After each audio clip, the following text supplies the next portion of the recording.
Well, hello, folks. You know you're in for a treat when you hear that tune because it's time for another week of the Rec Poker Podcast. This is episode 561.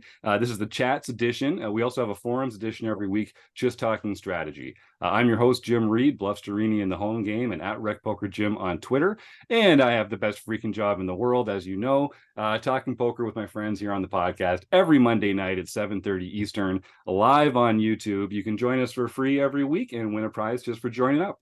We're going to talk to our guest Shimpei Adachi in a moment, but first I have to thank our sponsors, the Running Aces Hotel, Racetrack, and Casino, just an hour north of the Twin Cities in Minnesota. You can find out more about them at runaces.com. Most of what we do here is free. We're a largely volunteer-based organization, so we depend on support from our sponsors and also from our premium members who take part in our training material and study opportunities for only $15 a month. So I hope that we get to share. Actually, we've had a few new premium members over the last week, but I haven't had a chance to get them all set up yet. So I'll save shouting them out to next week. But thanks to some new premium members for your support. It makes a big difference for what we're doing here.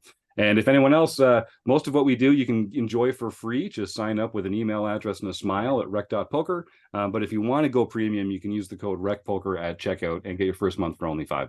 Now, we're going to get on with Shimpei in just a moment. But first, they let me host the show on Mondays, but I'm just one man. And it takes a group, a gang, a crew to make the magic happen around here. We call this group of wizards the RECing Crew. And if you want to find out more about me or the rest of the RECing Crew, you can head to rec.poker/crew, or you can just listen up because you're going to meet a few of them right here on the air, starting with none other than our producing co-host, Chris Jones. I'm Chris Jones. You can find me 5B5 on Twitter or 5x5 in the Poker Stars home game. And I help run our monthly deep dive study topic where we look at one topic in poker and kind of dive in a little deep on the subject. So tune in if you're a premium member for that every month. And I'm John Somsky, also known as Poker Geek MN everywhere. And I run our home games, which are known as the toughest play money home games in the universe. And I'm Keith Brandt. That's Monkey System, just about everywhere. And I run Monkey's off-table tools every month. And that's where we do some drills using different off-table tools like Range Trainer Pro and Advanced Poker Training. And I'm Rob Washam. You can find me as Rabman50 just about everywhere. And on the first and third Wednesdays of each month, you can join me as we discuss the latest books, poker books in our book study.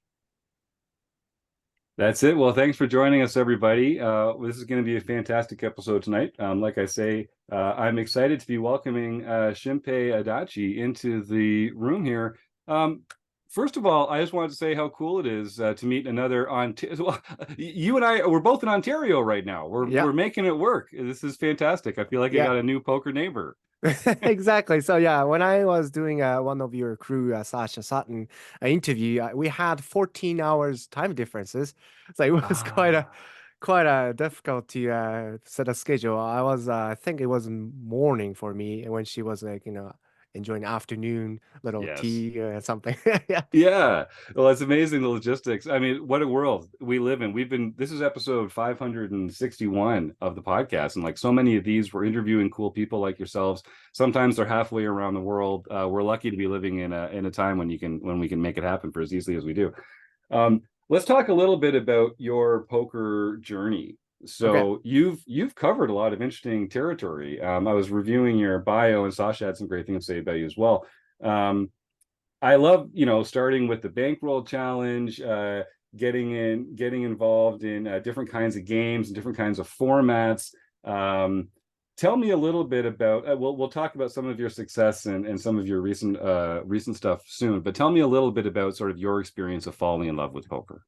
Okay, so the first I discovered poker back in 2006, I watched a movie called 007 Casino Royale, and many people probably saw that. And for me, the James Bond was always Pierce Brosnan. Maybe some of the audience probably different, but for me, it was.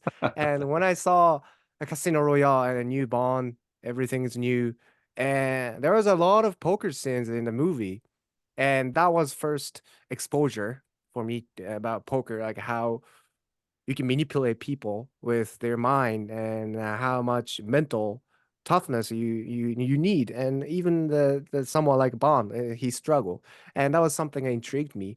But obviously, you understand the culture of Japan, and poker wasn't really popular back then.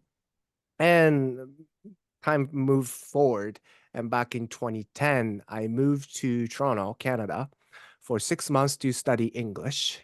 And the first 1 month, I was staying at the someone's house in a homestay. And obviously, you can imagine in a North American home, there's a 200 plus channel on the TV.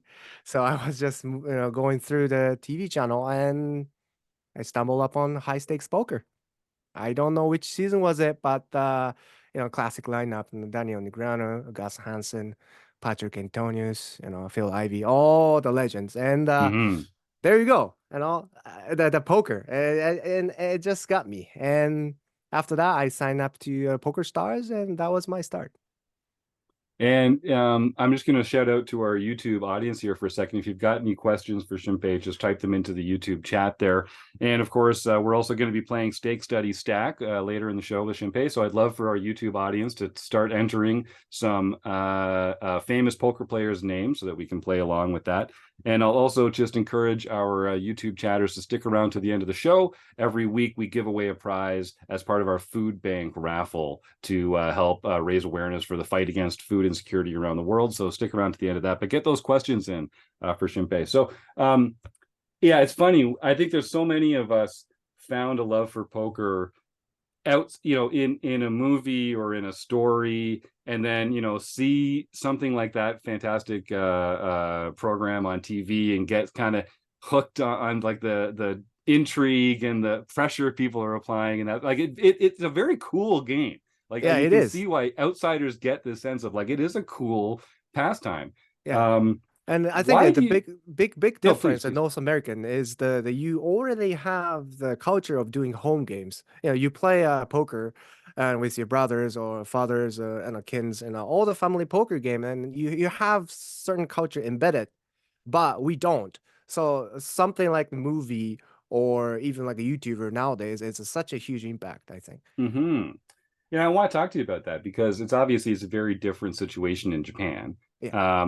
What, how much of that is based around just the lack of the cultural landmarks in time to sort of put poker in front of the population, and how much of it is sort of just like over here, it gets lumped in with these other gambling games, and people get kind of disapproving about it from that point of view as well. Is it both or a mix or just one or the other? What do you think?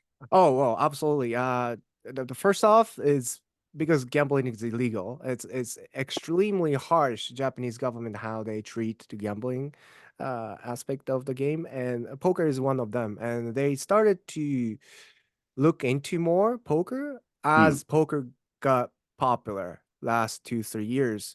I would say last 2 3 years is a pinnacle of how a Japanese poker scene changed because of the during COVID, a lot of people staying home and I think watch a lot of YouTube.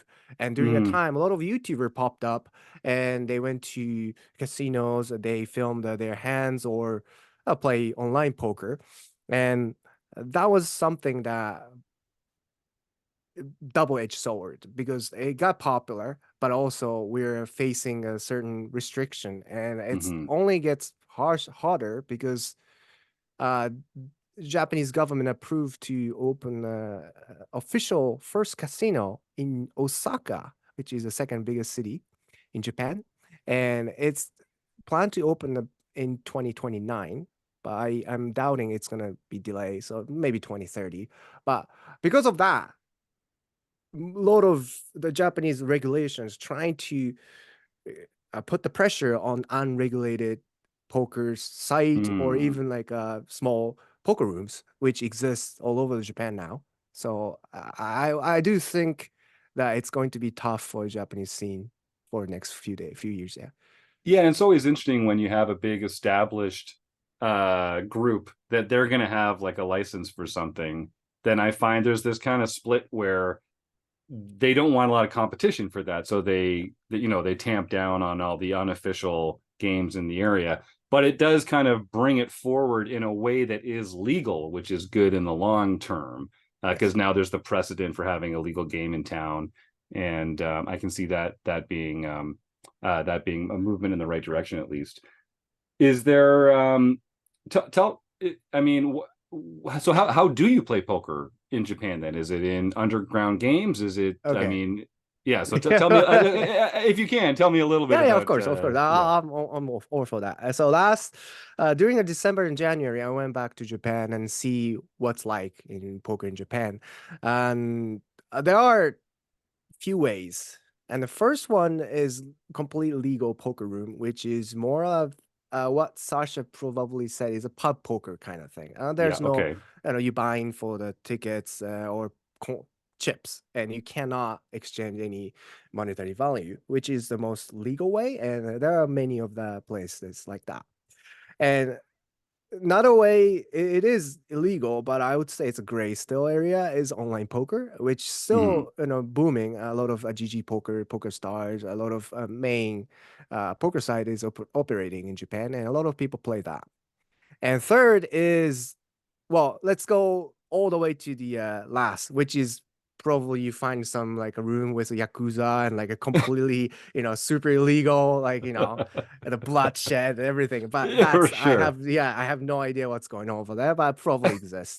So the last one I would say is very recently, out the last October or so, one of the a big group that they host poker room in Japan introduced certain ways to trans exchange the chips into actual money. Oh, I think yeah. they use certain like a crypto-ish something. They buy a chips, they exchange to a web coin, and web coin exchange to Japanese yen. So it's like three ways, kind of trying to maneuver around the law, and that's only applies to cash games.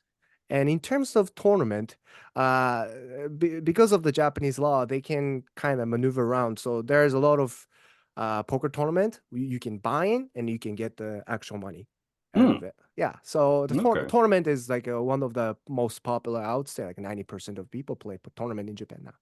That's really interesting. And I think for the cash ones, that's sort of like we've seen similar setups in other online clubs where it's like, oh no, we're just playing for free chips, but if you want to take those chips over here, maybe you can get some money for them, but we're not affiliated with them. So yeah, humans are gonna human. We're gonna find our ways. We're gonna find our ways around it. Chris, did you have something? Yeah, I just want to jump in and ask a little bit more about the poker scene. I mean, one of the things that I've noticed, just as a fan of the WSOP, and I watch a lot of the final tables, and it seems to, and I've been doing it for many years, and it does seem to me that there are more and more Japanese players showing up. There's more and more Japanese players having really deep runs and great success at the series. And so I wonder, given the fact that it's kind of hard to play, from what you're describing, where you think where's the interest growing, and what's sort of building that? I know there's a lot of, is it the YouTubers kind of sensation kind of thing? Yeah, I think Is that so. the big thing? I do think so. A lot of YouTubers, and also again, a lot of people have success in the WSOP last few years, and some people get the actual bracelet too, and that gets big news in Japan and all over the poker scenes, and people try to follow that.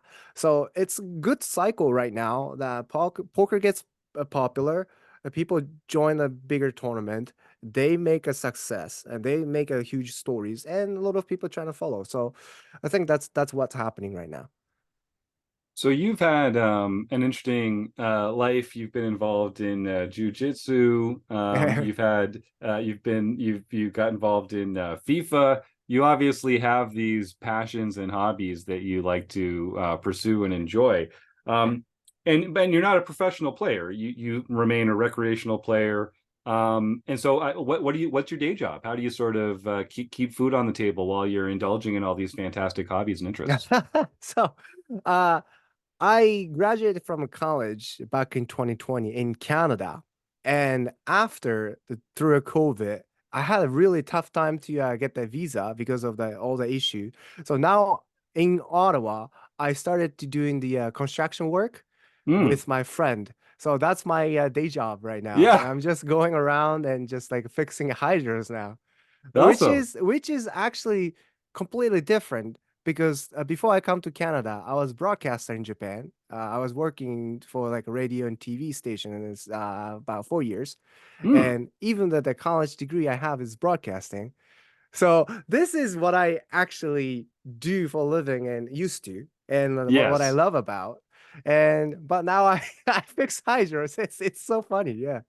Well, hey, no, we all take those paths. I'm actually my day job. I work in home construction and home renovation as well. Oh yeah, It's nice traders. Yes, it's good. Keep the hands busy. You got it's good yeah. for the brain, I think, too. And I Uh, do think that the next few years, a lot of AI and coming in. So having this skill in my hand is definitely a good thing. I think it's a good that's investment true. too. Yeah, you Yeah, can't be replaced by a robot.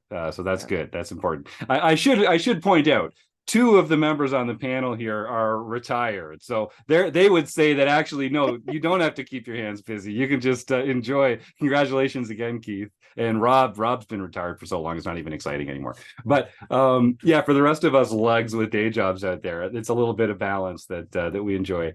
So now you're kind of taking your broadcasting skills back into the fore here with your YouTube channel. Yes. And I know you've already had some success with that.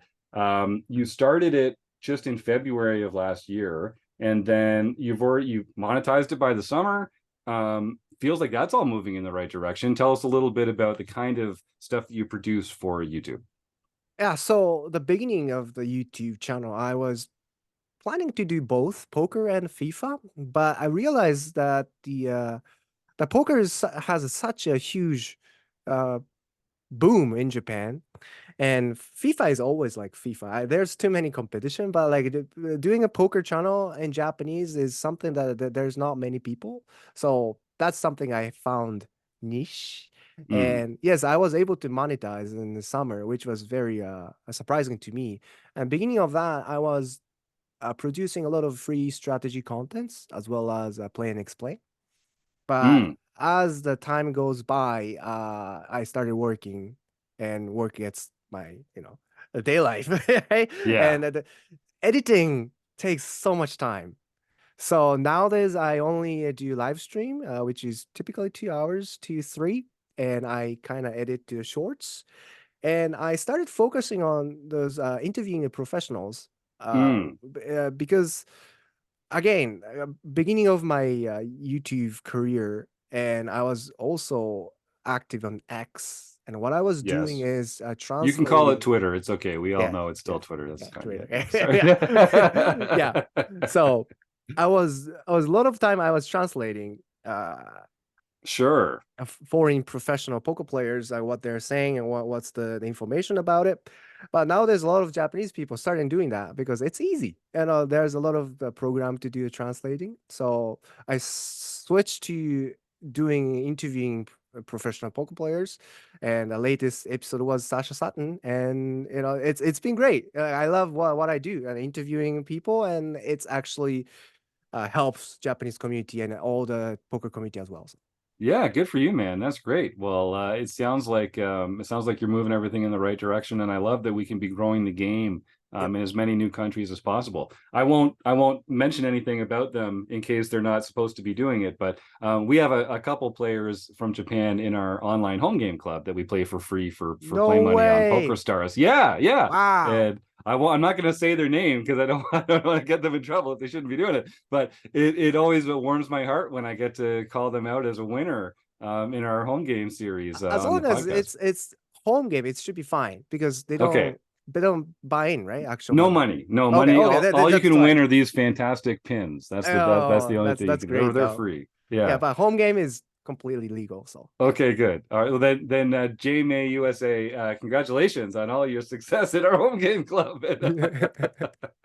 So that's good. I'm glad to hear it. But yeah, I thought that was so cool. We, we've been doing this podcast since 2016, and seeing people join from all around the world, and seeing the podcast take off in different countries and getting members from different countries playing in the home game club, it really feels like we've created sort of like tapped into like a real worldwide community of amateur recreational poker lovers, and it does feel like it's it's a cool game. Like it should Yeah, be a popular it game. It is. should be taking off. We just need more governments to get their act together, frankly. There's all these like, okay, don't get me on my soapbox. We'll talk about that another time. But yeah, too many different jurisdictions and regions with their own stupid rules for what's gambling and what Yeah. isn't. Yeah, Yeah. well, Well, at least politicians. Ontario, regulated, so it's a Yeah. good, yeah.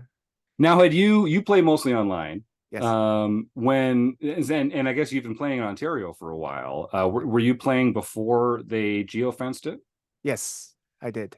And what kind of like MTTs? Oh, cash mainly. Oh yeah, okay, great. So I also play a lot of cash, and I find that the geofencing hasn't really been much of a problem for cash players because you can only get 9 people around the table anyway. Some of the MTT fields are a lot smaller, I know, playing on Poker Stars, but if that's not your discipline, that's not much of an issue. Yeah.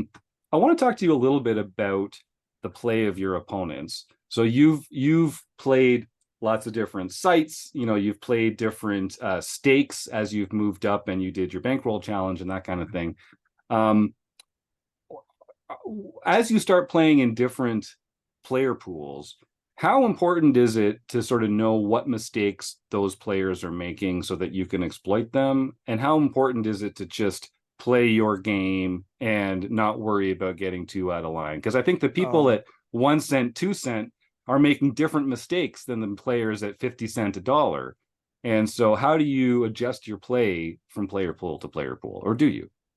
Like a first question, like I think that's the most important things from micro stakes to mid stakes, even somewhere in 100, even 200. I only play a little bit, but I think it's most important thing is that just to the poker players, because every time I watch a podcast or poker pros advice, even the highest stakes level, they don't play so-called GTO. They Right. don't do that.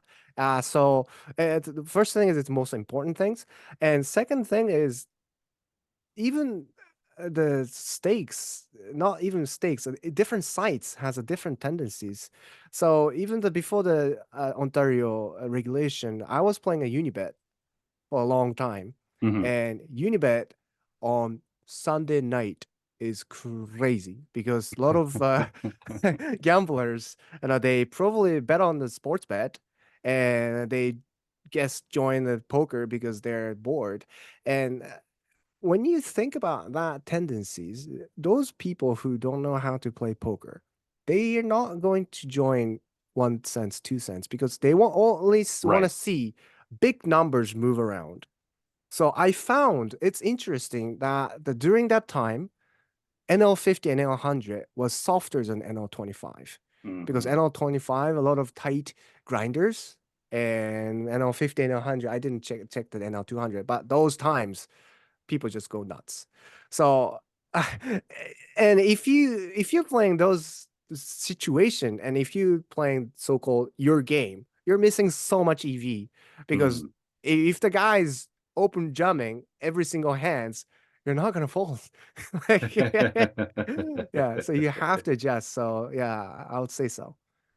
And you've kind of started in the game, stepped away, come back. Yeah. You've seen poker in various phases over the last decade and a half. How do you study? How do you get your game better now that you're trying to be a more serious player and make this more of a focus in your life? So when I started, there's no GTO. Right. There's only pot odds and only equity calculation. But now there's so many tools. And I think Keith was saying that, that he you explain a lot of tools, right? He knows the Yes. tools. Yes. And now there's a lot of tools available. I use GTO Wizard Trainer. So I do a drilling and I get to the spot and how'd you say? Get heuristics. Get Yes. yourself into the motions, and at certain times when you do it so long, you don't have to think about certain flops. You know what it is. So that's my main way, and other is probably watching videos. A lot of contents out there, especially YouTube. Like you can get a pretty solid advice and information out of YouTube for free, which probably would cost you $500 to $2,000 and 5-10 years ago. So Yep. that's how I study. Yeah. That's great. And how do you, we all talk about this sort of like finding time to play, finding time to study with working lives and family lives. Do you have like a routine for I study this time of day, I play on these days? How do you approach sort of that element of balancing poker in an otherwise rich, full life? So the playing, the volume was always an issue for me. Like I always had not able to put the volumes. So that's the one of the reason why I started a YouTube channel, because it's kind of commitment, and every Yeah. week I have to show up. So that's the contract that I put myself with. That's the way. Yeah. Yeah. And Yeah. yeah, and that's why there's no set the time for studying or playing. I'll play at least this much, and if I have more time, I'll start playing. And if I don't want to sit down and play, then I'll watch something, or yeah, I watch YouTube. And because I quit social media and during the COVID, and I shed off a lot of information. So every time I go on YouTube, only thing that I see is poker, jiu-jitsu, UFC, and soccer. So my even like a leisure time is all the information coming in. So Yeah, let's talk about jiu-jitsu a little bit. That's a okay. kind of a cool off ramp here to talk about some of this kind of stuff. How do you get, so you're a blue belt. Yeah. I mean, I guess everyone starts small when it Yeah. comes to martial arts. You come in, you know nothing, you build yourself up. How long did it take you before you felt like you were comfortable with your skills enough to be able to sort of compete in that? Compete in jiu-jitsu or random people?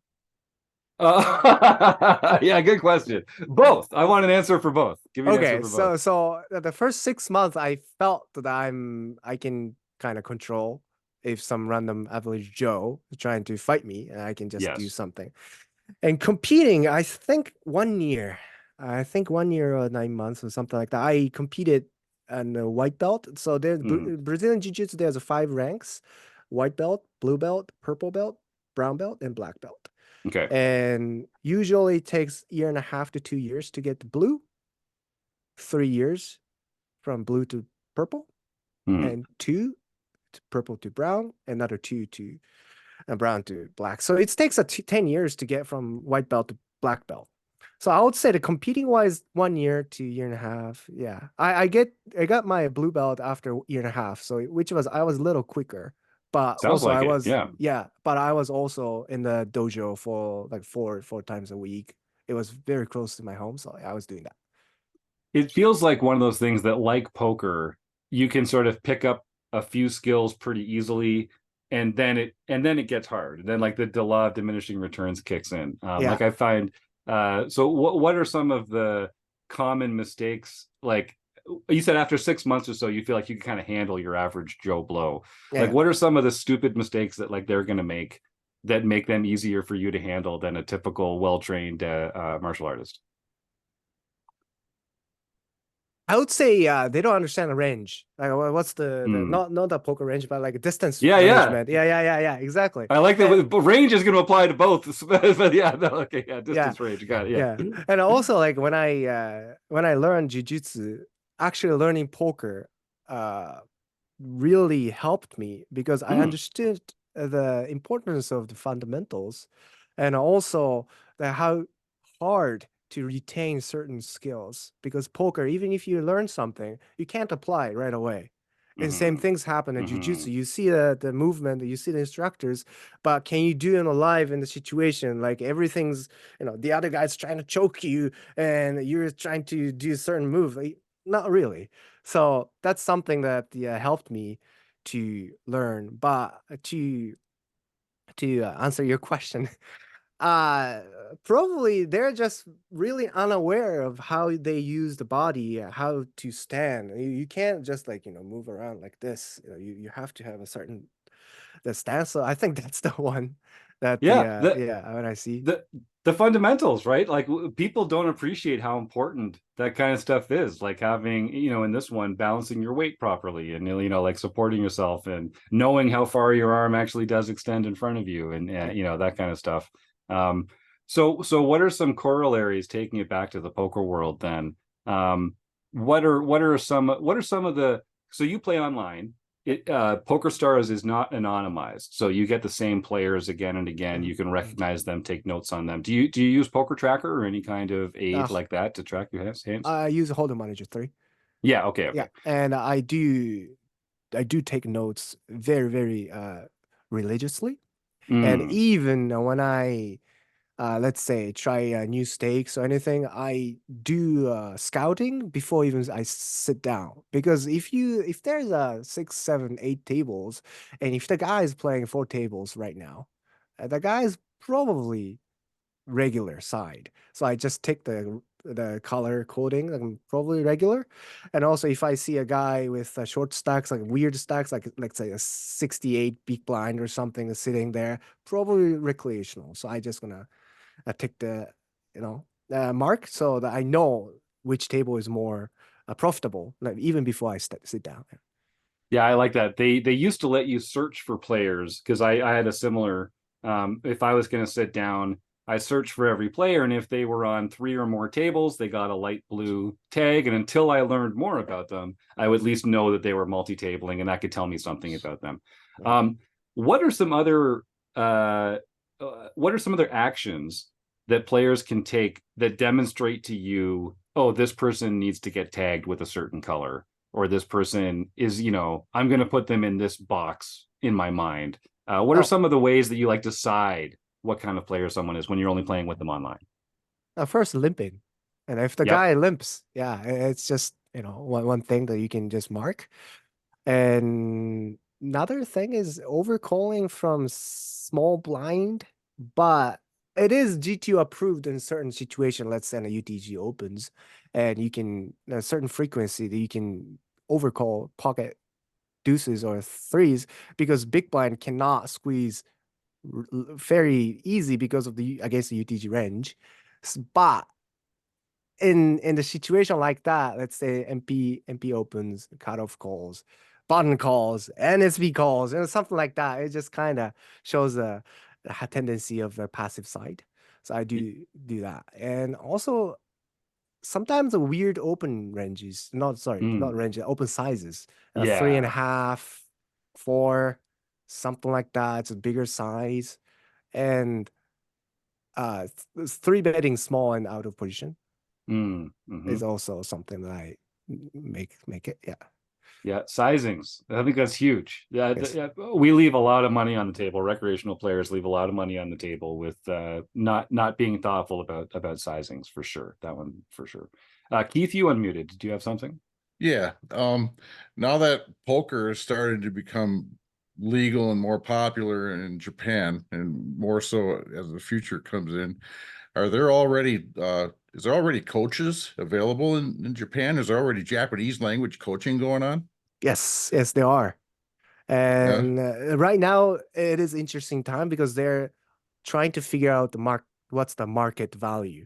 So each one has their own portfolio, like what they won, what kind of experience they have, but there's no set amount, like how much they should be paid.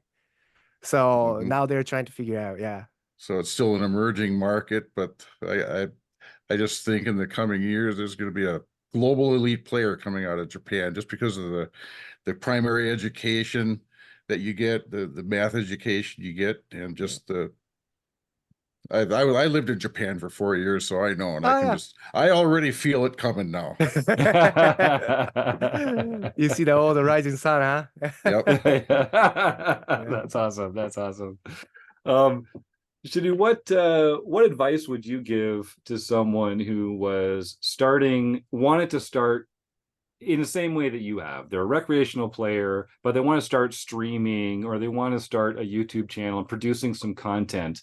What's one piece of advice that you'd give them to make it easier, or some pitfalls that they can avoid? The first things I would say is, if you're going to play poker and do YouTube or do everything, do it for the love of the game, not use it as a tool to get you somewhere. And also don't play poker for money. because it's not going to work. And that's the biggest pitfall. I think people, have success or maybe see someone succeed and they start counting in your head. Oh, if I play this X amount, I might going to have this much amount money. And next few years, I can play Vegas. Not so much. So that's something I would say. And yeah, if you use poker as some other game, let's say Fortnite or something, oh, because it's so boom, and let's stream that, because it's so hard, and even it's not that hard that every other game is hard. It's just a completely different nature because of the variance and how competitive the community is. So you really need to commit if you're going to do that for either YouTube or any other stream. Because if you once you start something like that, you want to keep going. So you don't want to just quit right away. So I do wish that if you really love it, go for it. But if you not so much, then play for a little bit, then move to a streaming side. Yeah. Yeah, that's good advice. What's one thing that you really love about this portfolio and this aspect of that you've taken on? What's one thing that you love about streaming and making these videos for the fans? Oh, definitely the connection. I get to connect to people while I'm playing, and I do find myself that when I'm streaming, I play less tilted. I don't call off light. There's a certain like seatbelt kind of. Oh, my play is being watched, right? Yeah. Yeah. So there's a little bit of that. It's helping me, but also because if you're playing online, it is quite lonely game. When you're clicking away, listening music, sure, it's relaxing. But if you're grinding, it's kind of uh, hard and sometimes. So like when I have someone on my back, it's always nice. But the biggest joy that I have is something like this. I get to connect to all the poker lovers in the world. And also I was able to connect someone like, professional poker players, North American side to a Japanese community. Yeah, I get to do this, which I'm proud of. So. Yeah, it's definitely the most fun I have all week, talking to my friends here on the poker podcast. And it's a great thing that we've done. Congratulations to you on finding that success. And what are some of what surprised you that you weren't expecting when you started doing it? What was that either about the industry or about the game of poker that you just caught you off guard, you weren't expecting? Yeah, since I started YouTube. Yeah. Oh, well, how much exposure I got, just one or two strategy videos, because I guess not so much right now, but when I started, it was completely no information out there. Some people just doing it, and when I just started, there are like other couple YouTubers or people who start writing articles about poker strategy, and that got really popular. So nowadays you can find quite a good resource in Japanese, but back then it was zero. So how much reaction and how much support I got was quite surprising, but also the love that I get from other community is also surprising. I just email and a lot of people and can I interview, and they say yes. Oh, Yeah. it was great. Yeah. Yeah, I say this a lot on the show. I've been really impressed with how like open and accommodating and generous a lot of the people in the poker world have been. Not everybody, of course, but like, get 100 dentists or 100 car salesmen in a room and there'll be some assholes in that room too. It's not just poker players. But I really surprised me how they're just people, and they like growing the game. And I think that they like that there are people like you out there that are being a good ambassador for the game and creating good content, especially in areas like with the Japanese language, where there just isn't that much material out there. That really puts you at the forefront of Keith really feels like it's a movement there, so that's exciting. Yeah, definitely. Well, another thing that I realized is that you don't really have to be a professional poker player to be the person who advocate and show the love of the game. You can be the recreational and create certain movement or create boom or trend, whatever. Yeah. You can as long as you love the game and you put your mind to it, you can make it. So I think that's true. All right. Well, I think we're going to roll into our game of stake, study, stack here in just a second. And I'll just remind our YouTube audience, we'll close the action with our speed round afterwards with Shimpei. And then we're going to give away a prize to help support the fight against food insecurity. So just stick around till the end of the show and get your name entered into a raffle here on the show to win a great prize. But first, Chris Jones, it's time for Stake, Study, Stack. We need some intro music for this or something. We need I like guess so, right? Anyway, yeah, Maybe okay. we'll just have you sing like that every episode. I think we can do better, Chris. I think we You can do think? All slightly. right. Let's Yeah, raise the okay, ceiling on this show a sounds little. good. All right. So this is a game we call Stake, Study, Stack. You're going to choose one. I'm going to give you a list of 3 names. You're going to tell me one of these people who you'd like to stake in a tournament or cash game, one that you'd like to study with, and one that you just like to take all their chips, just stack them at the table. And I'm going to continue with our theme. I've been looking up some of the top Japanese players in the world. So I've got 3 names for you. And if I butcher the pronunciation, please help me out. But 3 names are Masashi Oya, Tsugunari Toma, and Masato Yokosawa. okay. So I only personally know one of them, who is Masato Yokosawa, and I would like to stack him. Because it's very short time, and back in 2014 or 15, we were in the band together.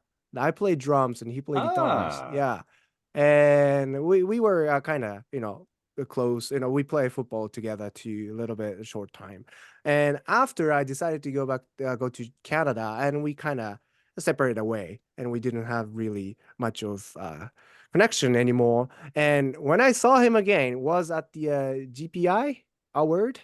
Yep. Yeah, and he was receiving a award, and I was like, "What the heck is going on?" Like him receiving awards, and the poker personality award or something. Yeah, and that was it. So I would like to stack him.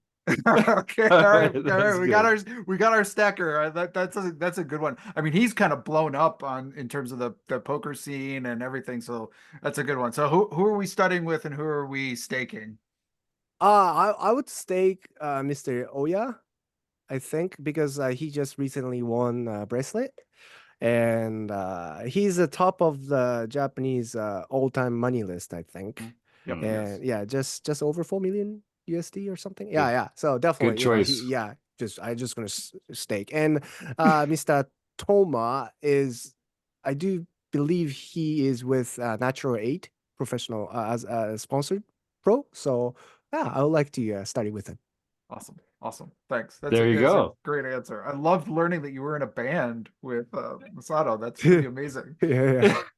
That's awesome. Well, thanks for playing along with us. So the last thing we're going to get to here is closing the action with our speed round. So I'm just going to throw a bunch of rapid fire questions at you here. You can say pass. So we're just going to go for quick answers, fast answers. And if it's taking a little long, I'm just going to throw the pass out there too, and we'll move on. Okay. So no wrong answers. Now we're going to start with a real easy one, just to make you feel real comfortable here, Shimpei. What is your favorite poker hand? Nines, pocket nines, Is poker a gamble or a skill game? skilled game. What's your biggest poker pet peeve? I don't know what pet peeve means. Okay, the annoying thing that people do that bothers you while you're playing. Oh, tanking. Good one. All right. Is Die Hard a Christmas movie? Yes, 100%. Actually, I watch every single Christmas. Like Oh, it's my yeah. tradition. It's actually my tradition. Yes. Fantastic. Is Ace King a drawing hand? No. In tournament play, are you pro chop or no chop? Pro chop. What's one thing you own that you absolutely cannot do without? Cell phone? Sure. What player type are you? Kind of aggressive. Is a hot dog a sandwich? Sandwich. Should vacations be lazy or busy? Lazier. There's a yellow light coming up. Slow down or speed up? Slow down. What's one thing that if you had it, you would be truly happy? The genie's ramp. The Oh, magic the lamp. yeah. I love it. Genie's lamp. I love it. What is your favorite color? I don't have any. Oh, that's interesting. When family holidays, go back in time to when you were a kid. What's your favorite meal that you have around the family holidays?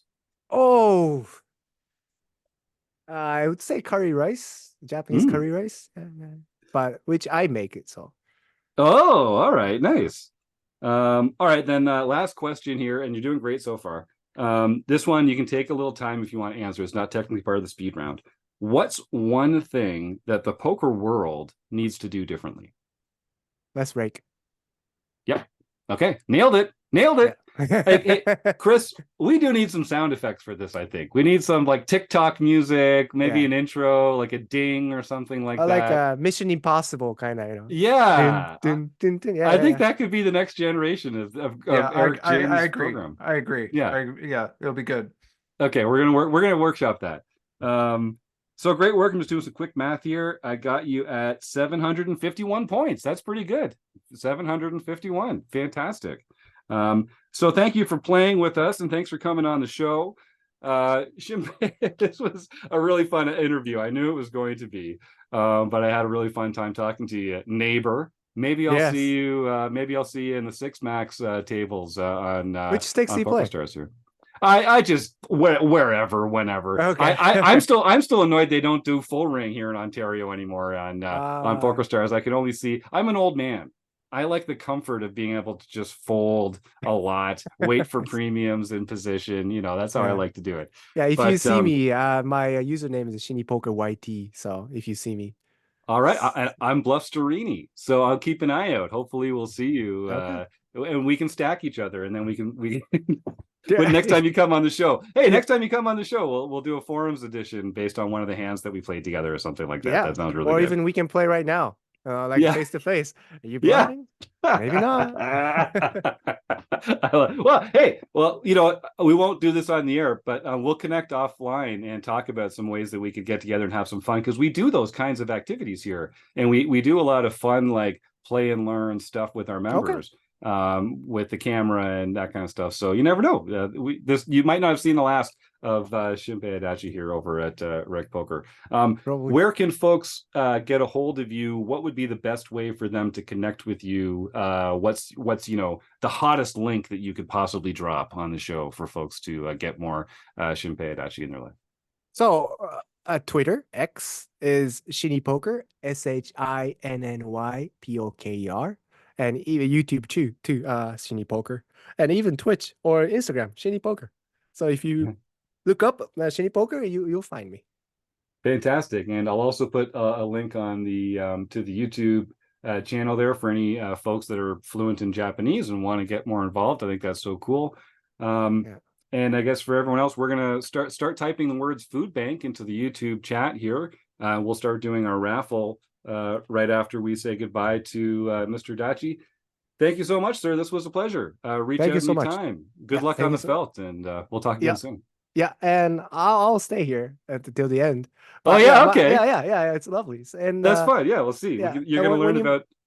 when you mentioned that that my YouTube channel is not only Japanese, as I said before, Sasha Sutton, she's going to be on the interview, and there's another couple people, Tommy Angelo, the one, and Dara Okani, who is Unibet Poker's sponsored pro. I interviewed them, so all the English speakers also enjoy the show.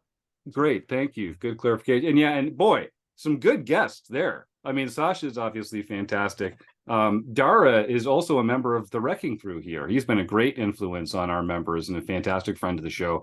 And Tommy Angelo, who can say a bad thing about Tommy? He's been on the show a couple times and such a great influence in the poker world. So good for you, man. And I retract my statement. Everyone go check out the YouTube channel. It's not just for Japanese language experts. You'll find something fun there.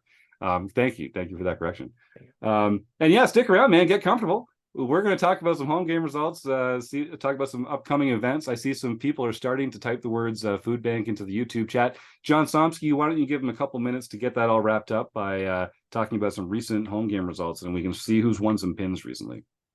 Well, first we'll start on February 7th. We had the second installment of the 2023 National or No Limit Hold'em Championship Series, and Kelly S. 1962-20, Kelly Stork won her first No Limit Hold'em Championship Series for the year.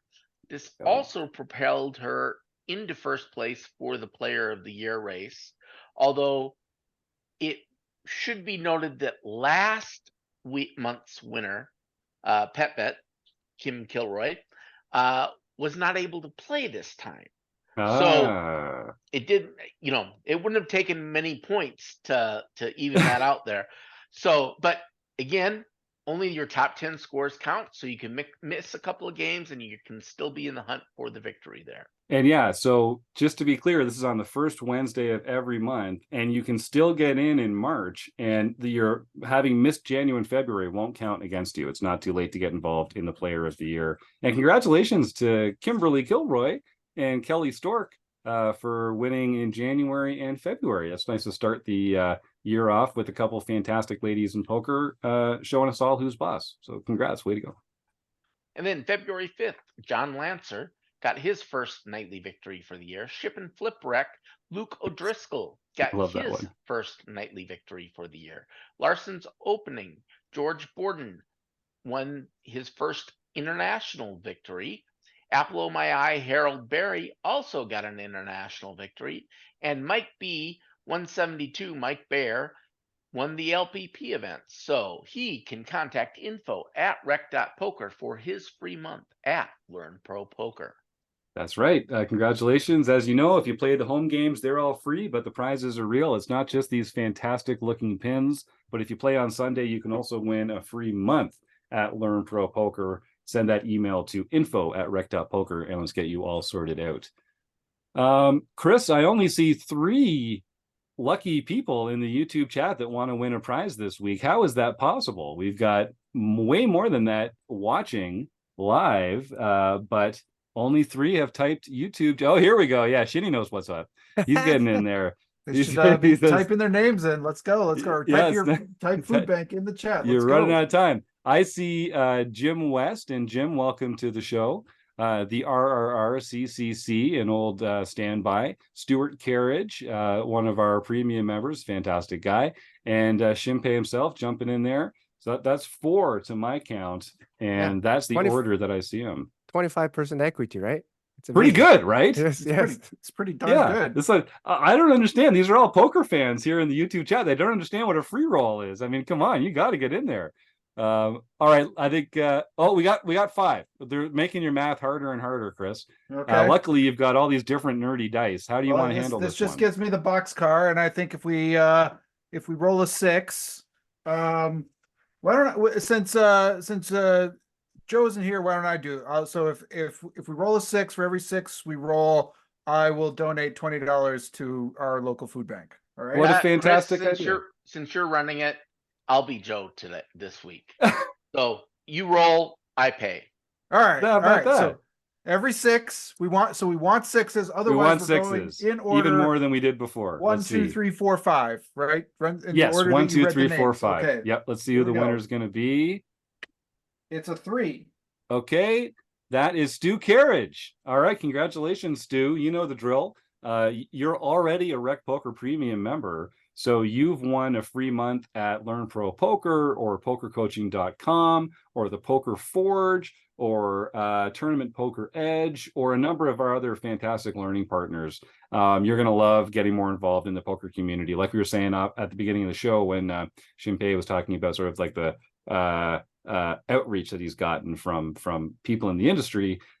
These people want to help. That's why they started these fantastic organizations, and they've been great friends to Rec Poker to let us give away some prizes to help make the poker world a better place. So, Stu, you lucky dog, send that email to info@recpoker, and we'll get you all set up. I heard a crazy rumor that Marek Madness was starting up. That's right around the corner.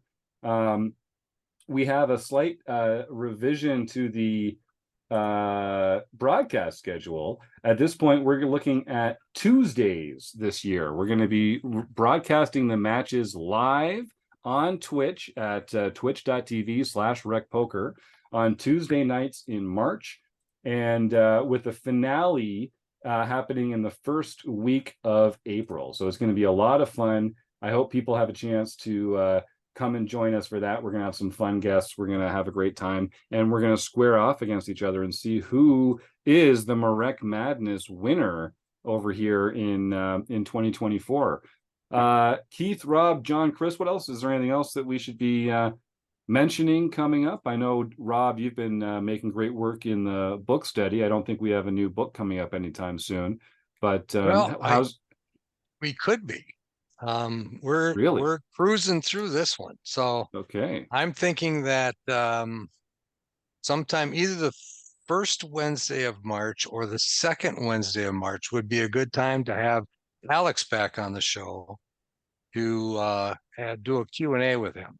Perfect. We're getting pretty close to the end of this book. So yeah, we're going to be going into chapter what chapter was it? I can't even remember now. That's okay. You don't have to worry about that till Wednesday. You just enjoy that retired life down there. Yeah, we're gonna do it on Valentine's Day, just so everybody, husbands and wives, boyfriends and girlfriends can all get together and study poker. I mean, what a romantic What could be more thought. romantic than that? That's exactly. It's like just team building. Poker bringing us closer together. I see it. We'll just call you Cupid from now on, Rob. All right, well, that's great. Well, we'll get Alex Assassinato Fitzgerald coming back to do a Q&A with our members at the end of the book study. I'm looking forward to that. Yeah, well, I guess that's it. Let's just wrap this puppy up. Shinny, thank you again, man. This has been awesome, and I can't wait to talk to you again sometime soon. I really want to thank the Running Aces Hotel, Racetrack, and Casino for their fantastic sponsorship. I'll say, if you're listening to this right now, if you're live, you've still got a month. I screwed up the dates there. The Pot of Gold tournament from March 13th to 17th is right around the corner. That's a $360 buy-in, and that one's going to be a lot of fun.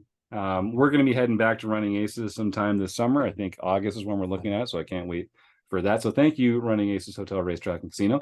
Thank you to Keith Brandt, John Somsky, Rob Washam, Chris Jones, once again, our fantastic guest, Shimpei Adachi, everyone in the YouTube chat, and you, the listeners at home. We wouldn't get out of bed if it wasn't for you making it all happen. So thanks for the love, and thanks for listening to another week of the RecPoker Podcast.